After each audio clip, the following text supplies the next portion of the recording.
Ce programme est financé par les amis et partenaires du ministère de Joyce Meyer. Dieu vous aime là où vous êtes. Il pense que vous êtes mignon. Il pense que vous êtes drôle. Il aime certains de vos défauts. Et tant que vous grandissez, c'est la seule chose qui doit vous préoccuper.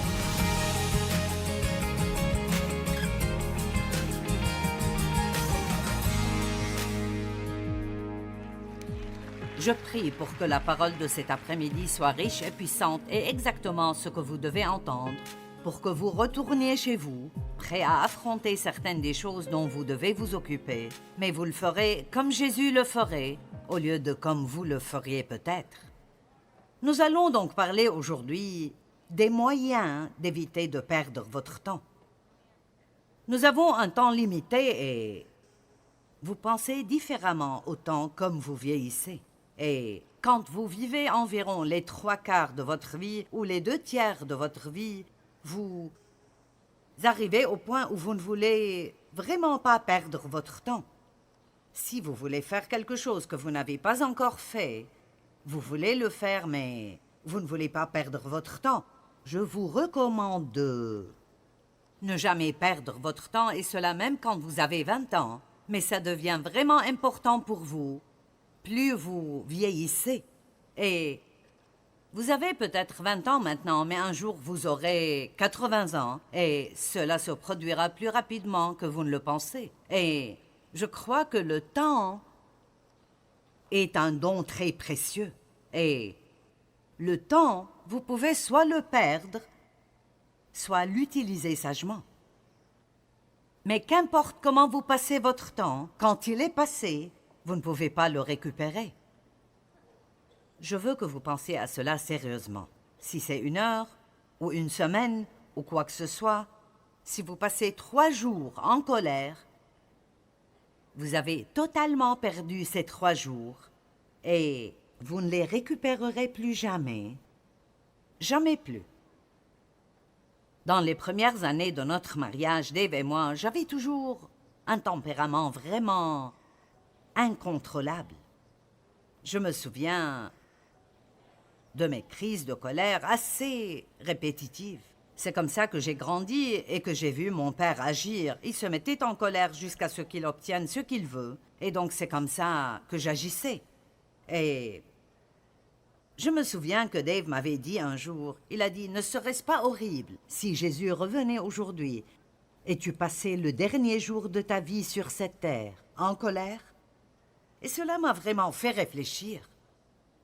Il y a tellement de choses que nous faisons qui sont une perte de temps totale.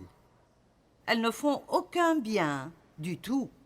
Alors je vais partager quelques trucs avec vous et je suis sûre que vous pourrez probablement en inventer d'autres vous-même. Mais que diriez-vous si nous nous engageons à commencer à investir notre temps plutôt que de le perdre parce que nous ne voulons pas arriver à la fin de notre vie en n'ayant que des regrets?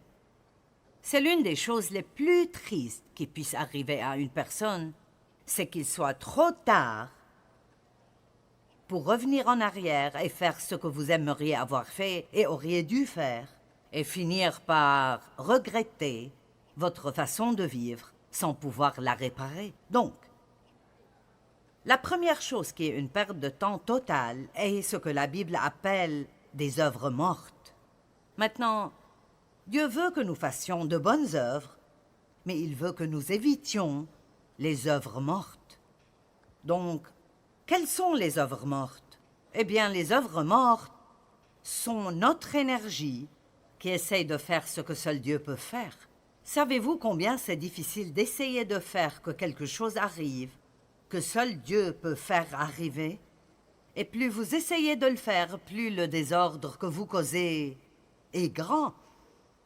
Quelqu'un a-t-il jamais expérimenté cela? Nous le voyons clairement avec Abraham et Sarah. Quand ils voulaient avoir un enfant et Dieu leur avait fait une promesse, et c'était une promesse qu'il était impossible d'accomplir sans Dieu, parce qu'ils étaient tous deux bien au-delà de l'âge de procréer. Abraham avait 100 ans. Sarah était proche de cela, près de 90 ans, elle avait passé l'âge de procréer. et ils n'avaient jamais eu d'enfants. Dieu leur avait promis qu'ils en auraient, mais ils en avaient marre d'attendre. Quelqu'un ici est-il fatigué d'attendre? Donc, ils en ont eu marre d'attendre cette promesse, surtout Sarah. Mais c'était aussi la faute d'Abraham parce qu'il suivit son conseil. Parfois, vous devez suivre le conseil de la femme, mais parfois vous devez dire non, car nous pouvons parfois avoir tendance à être un peu émotifs. Et donc, je suppose qu'un jour, Sarah était vraiment fatiguée d'attendre et elle a eu une idée brillante. Vous savez ce qu'est une idée brillante? C'est quand vous faites « Ah, c'est ce que je vais faire et ça va marcher. Ah, c'est... » Et alors nous disons même « C'est ce que Dieu veut que je fasse. » Vous savez, Dieu nous parle à travers nos pensées, mais chaque pensée que vous avez n'est pas Dieu. Et donc, parfois, vous devez attendre et prier un peu plus avant de suivre la première pensée qui vous vient à l'esprit. Alors, elle a eu cette idée brillante qu'elle donnerait sa servante à son mari pour qu'elle devienne sa femme secondaire. Combien d'entre vous savent déjà que c'est stupide? D'accord, je veux dire, c'était voué à tourner mal avant de commencer. Et comme elle pouvait avoir des enfants, elle souhaitait que son mari ait des relations sexuelles avec elle, qu'elle tombe enceinte et qu'elle prenne cet enfant comme le sien. Eh bien, Abraham a écouté ce qu'elle a dit et l'a fait. Et bien sûr, elle est tombée enceinte. Et dès qu'elle est tombée enceinte, elle a eu une mauvaise attitude envers Sarah. Non, non, non, non, je suis enceinte et tu ne l'es pas. Je ne sais pas si c'est exactement ce qui s'est passé, mais c'est très proche. Eh bien, alors, Sarah s'est fâchée parce que Agar avait une mauvaise attitude. Elle a accouché et elle et Sarah ne se supportaient plus après cela. Et alors, Sarah est ensuite allée chez Abraham et lui a demandé de s'occuper d'Agar. Et il a dit, occupe-t'en toi-même, c'est ton problème. Et elle a dit non, fais-le toi-même. Elle l'a blâmé, il l'a blâmé, et le résultat n'était rien d'autre que des problèmes. Eh bien, nous pouvons lire leur histoire et dire « c'est bête ». Mais combien d'entre nous font exactement la même chose, jour après jour? Lorsque nous voulons quelque chose, nous pouvons trouver 1001 façons d'essayer de la réaliser et de penser que toutes viennent de Dieu. Les œuvres mortes sont des œuvres qui ne fonctionnent pas. J'ai appris à reconnaître ce que la Bible appelle les œuvres de la chair. Peut-être que je ne les reconnais pas à chaque fois et que je ne les reconnais pas aussi vite que je le devrais, mais l'une des choses qui se passe lorsque vous faites les œuvres de la chair, c'est que comme elles ne fonctionnent pas, vous êtes frustré. Vous avez l'impression de pousser, de toujours essayer de faire marcher quelque chose qui ne marche pas. Un petit exemple. Pourquoi ne pas essayer de changer la personne avec laquelle vous êtes marié? Comment ça marche pour vous?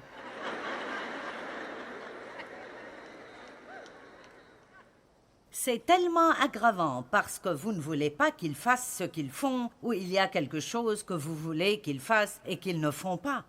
Et alors vous trouvez toutes sortes de façons d'essayer de les convaincre ou de les amener à changer d'avis, et tout ce que vous faites est de vous disputer, et il semble que plus vous essayez de les changer, plus ils deviennent pires.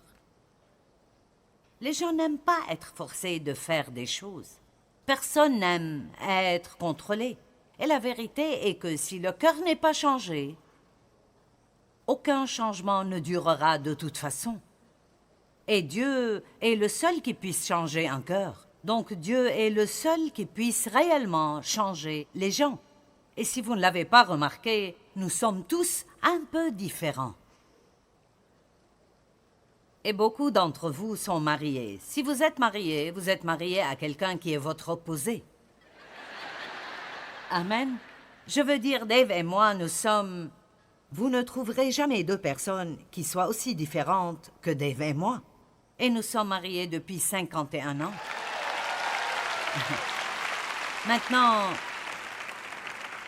certaines décisions ont dû être prises en cours de route, que nous allions tout faire pour que ça marche, et que nous devions tous les deux nous entendre sur l'idée que nous allions cesser d'essayer de nous changer mutuellement. Puis-je vous dire que si vous voulez avoir un mariage durable et que vous voulez avoir la paix chez vous, vous devez rentrer chez vous et cesser d'essayer de changer la personne avec laquelle vous êtes marié. J'ai dit, vous devez rentrer chez vous et...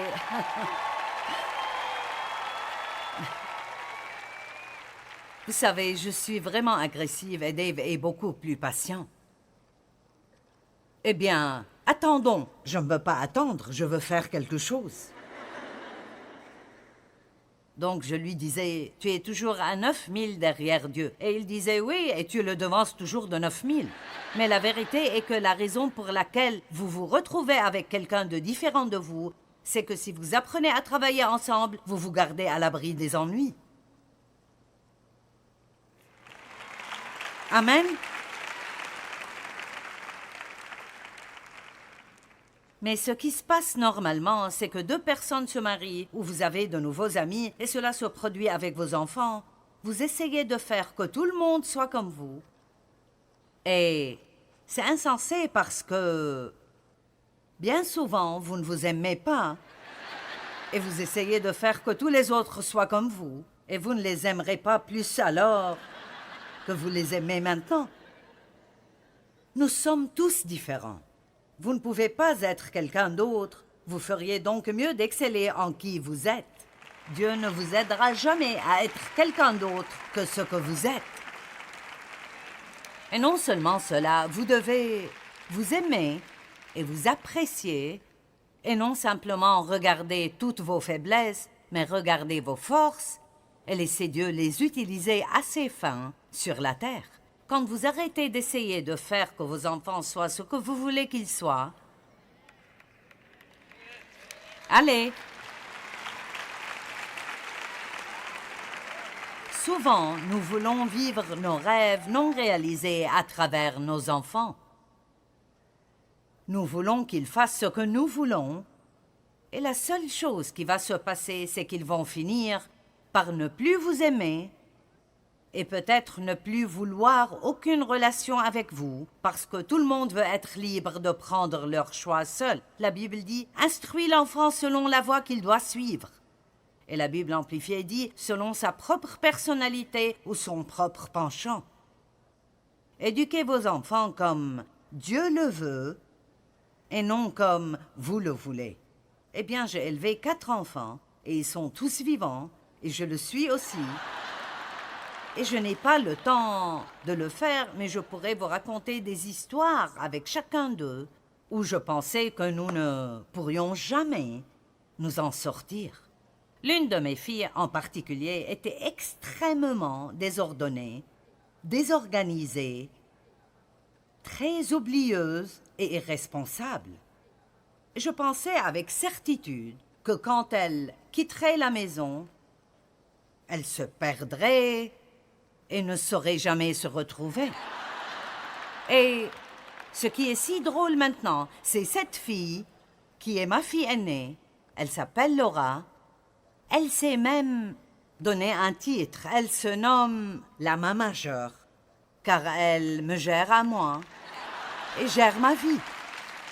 Elle s'occupe de toutes nos factures, elle fait toutes mes courses, elle fait tellement de choses pour moi et fait un travail si extraordinaire. Elle et moi parlions l'autre jour. Elle a dit, je pense que même pour moi, assumer cette responsabilité et voir que Dieu m'a ointe pour l'assumer m'a vraiment aidé à grandir et même à me sentir mieux dans ma peau. Vous seriez parfois surpris de ce que vous êtes capable de faire si vous preniez simplement un risque et sortiez et tentiez de le faire. Je n'aurais jamais imaginé, même dans mes rêves les plus fous, que Laura serait celle qui s'occuperait de moi parce que je pensais qu'elle ne pourrait même pas s'occuper d'elle-même. Donc je vous le dis pour vous donner de l'espoir pour vos enfants, que peu importe où ils se trouvent, les choses vont sûrement aller beaucoup mieux. Amen. Si vous voulez profiter de votre vie, je veux que vous m'écoutiez bien maintenant. Vous devez aimer les gens là où ils se trouvent, pas là où vous souhaitez qu'ils soient. Est-ce que vous comprenez?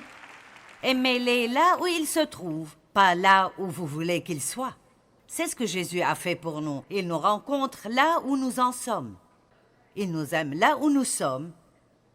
Et à cause de cet amour inconditionnel, nous y répondons en voulant être tout ce qu'il veut que nous soyons.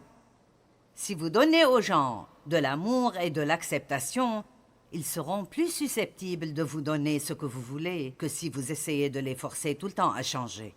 Une autre œuvre, je dirais une œuvre de la chair énorme, est d'essayer de se changer soi-même. Cela peut sembler un peu étrange parce que vous entendez la prédication et vous devez faire ceci et cela, et je vous ai dit que vous devez marcher dans le fruit de l'esprit et que vous devez aider les autres personnes, et tout cela est vrai. Mais voici le problème. Si vous essayez de le faire par vous-même, sans impliquer Dieu, vous ne réussirez pas. Les œuvres de la chair sont soit un plan pour essayer de faire se produire dans notre vie quelque chose que Dieu ne nous a pas donné les directives pour faire, ou il peut s'agir de quelque chose que Dieu nous a demandé de faire, mais nous essayons de le faire sans l'aide de Dieu. Et peu importe le nombre de fois où nous avons réussi à faire quelque chose, chaque fois que vous essayez de le faire à nouveau, vous aurez besoin de Dieu. J'ai prêché des milliers et des milliers et des milliers de messages. J'y pensais et je l'ai dit à voix haute. J'ai beaucoup prêché dans ma vie. Je veux dire, ça fait 42 ans que je fais ça, alors ce n'est pas comme si c'était la première fois, mais je peux vous promettre que je ne suis pas venue ici sans demander à Dieu de m'aider.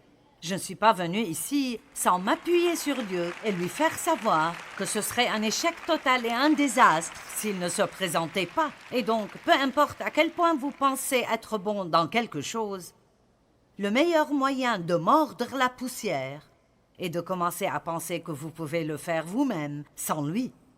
Jean 15, Jésus dit « En dehors de moi, vous ne pouvez rien faire. » Maintenant, cela ne signifie pas vraiment que nous ne pouvons rien faire, mais cela signifie que nous ne pouvons rien faire qui puisse vraiment réussir. Nous ne pouvons rien faire en ayant une vraie paix à ce propos et en ayant une vraie joie de le faire sans nous appuyer sur lui. Je vous suggère donc de vous appuyer sur Dieu et d'apprendre à demander de l'aide à Dieu environ 5000 fois par jour. Dieu, aide-moi, aide-moi. Écoutez, je n'essaye même pas de mettre mes lentilles sans demander à Dieu de m'aider. Amen. Donc, les œuvres mortes, c'est une perte de temps, car vous pouvez travailler et travailler et travailler, et ça ne fonctionnera jamais. Quand je parle de ne pas essayer de vous changer, les exemples auxquels je pense sont... Quand j'ai commencé à entendre enseigner comme ce que vous entendez aujourd'hui, et pour certains cela est tout nouveau, vous dites « Je n'ai jamais entendu ce genre de choses. Waouh, vous savez, je suis vraiment un désastre. J'ai beaucoup de travail à faire quand je rentre chez moi. Eh bien, le problème, c'est que vous entendez des choses et vous les écoutez. Mais vous n'avez pas seulement besoin de rentrer chez vous et essayer d'être vraiment gentil et vraiment doux. Et vous savez, j'ai fait tout cela dans la chair et ça devient presque comique. Une des premières églises de parole où je suis allée, et je veux dire une église qui prêchait vraiment la parole. La femme du pasteur était si différente de moi. Et j'enseignais une étude biblique dans l'église et elle était la femme du pasteur. Elle était si douce et si petite, avec des cheveux blonds et des yeux bleus, et était si soumise à son mari. Et je suis comme un ouragan qui passe. Et je suis plutôt forte et je ne veux pas que quelqu'un me dise quoi faire.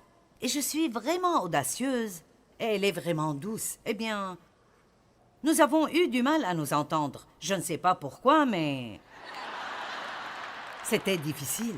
Et ce qui était intéressant est qu'à la fin, nous avons enfin compris que j'essayais de lui ressembler et elle essayait de me ressembler. J'essayais d'être vraiment gentil. J'ai vraiment fait cela. J'ai même essayé de baisser la voix et de parler un peu plus doucement et...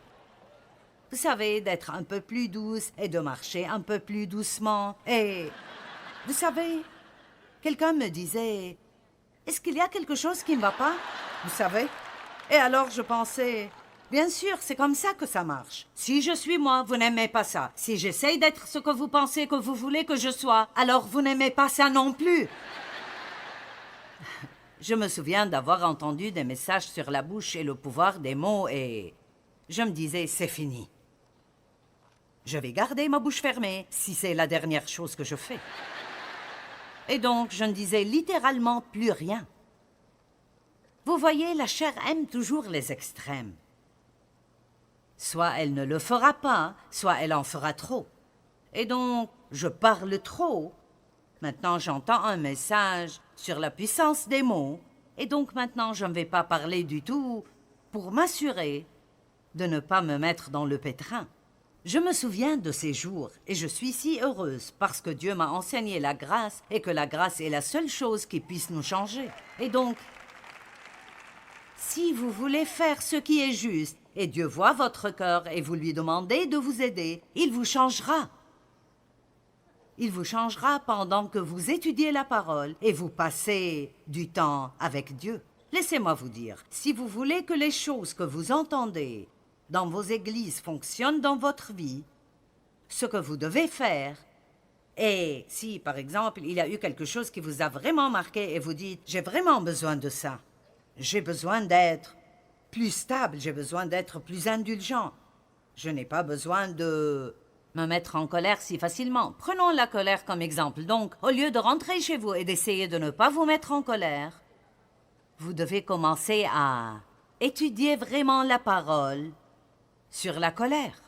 Ne pensez pas que puisque vous avez entendu un sermon, vous allez rentrer chez vous maintenant et comme par magie, ce problème disparaîtra, car je peux vous promettre que Satan vous tentera. Et si ce n'est que ça, il vous donnera des circonstances très spéciales juste pour vous tenter.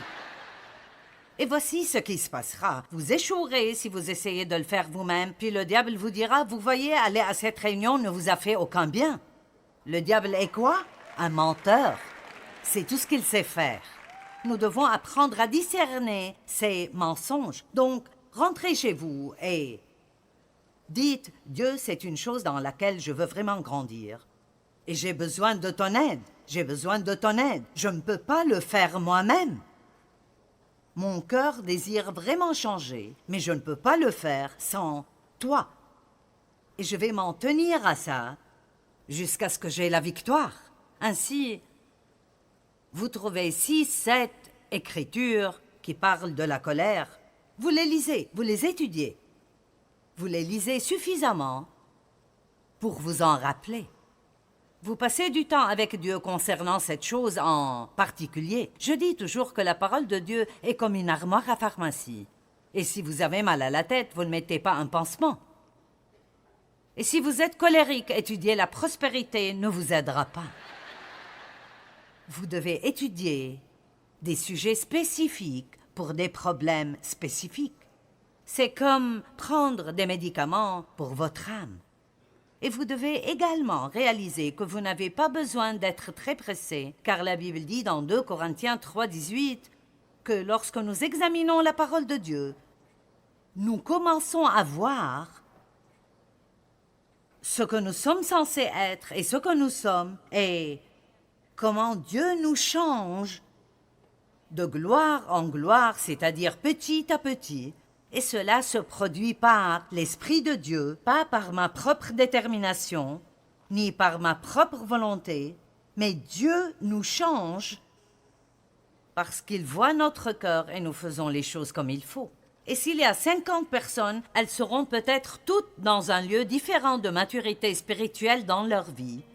Mais lorsque Jésus reviendra, tout le monde sera rapidement complété et sera ce que nous sommes supposés être. Vous n'êtes pas obligé d'être arrivé, vous avez juste besoin d'être en chemin. Amen. Nous perdrons notre temps lorsque nous essayons de faire ce que seul Dieu peut faire dans nos vies. Quand nous lui faisons confiance, il peut nous changer et nous rendre très féconds. Et sa force et sa paix nous appartiendront. Nous allons profiter du voyage de la vie.